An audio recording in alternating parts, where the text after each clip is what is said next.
20e anniversaire du JABA et la 34e réunion plénière de la Commission.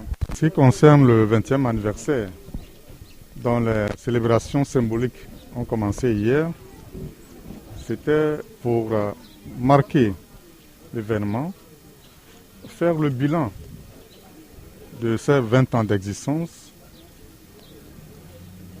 relever les défis auxquels le JABA est exposé et trouver les voies et moyens pour renforcer la lutte contre les crimes transnationaux organisés et la lutte contre le blanchiment de capitaux et le financement du terrorisme dans l'espace CEDEAO.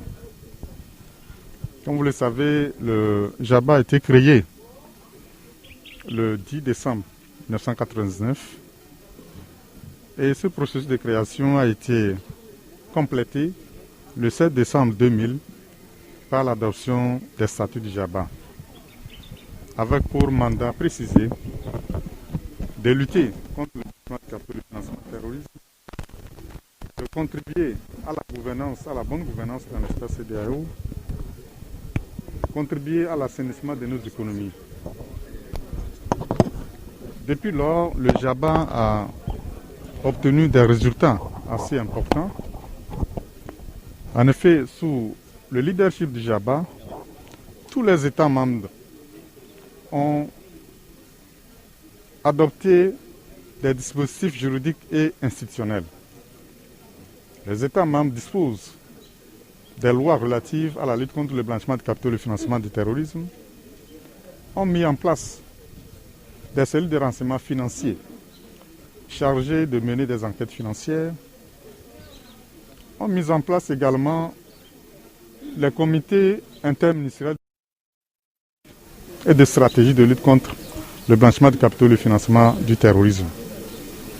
En dehors de cela, le JABA a bouclé les évaluations mutuelles au titre du premier cycle depuis quelques années et a démarré les évaluations mutuelles au titre du deuxième cycle d'évaluation mutuelle en 2016. Et sous ce chapitre, plusieurs États membres ont été évalués.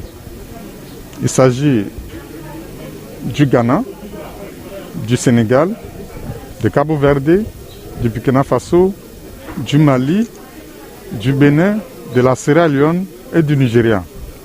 Le calendrier de ces évaluations mutuelles continue.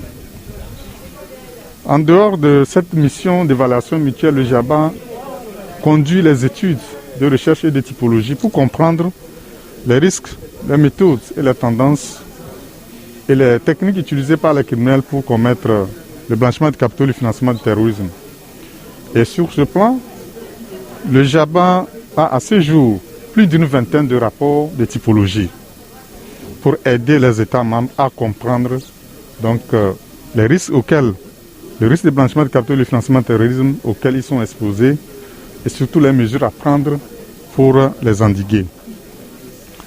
Le JABA a également aidé ses États membres à renforcer leurs capacités, à outiller tous les acteurs engagés dans la lutte contre le blanchiment de capitaux et le financement du terrorisme pour pouvoir être performants dans leur mission. Le JABA surtout a apporté également des appuis financiers dans le cadre de l'évaluation nationale des risques. Le JABA aussi joue un rôle important dans la promotion et le renforcement de la coopération internationale. Oui, en fait, lorsqu'un pays est évalué, il lui est donné le temps de prendre des mesures pour corriger les lacunes identifiées.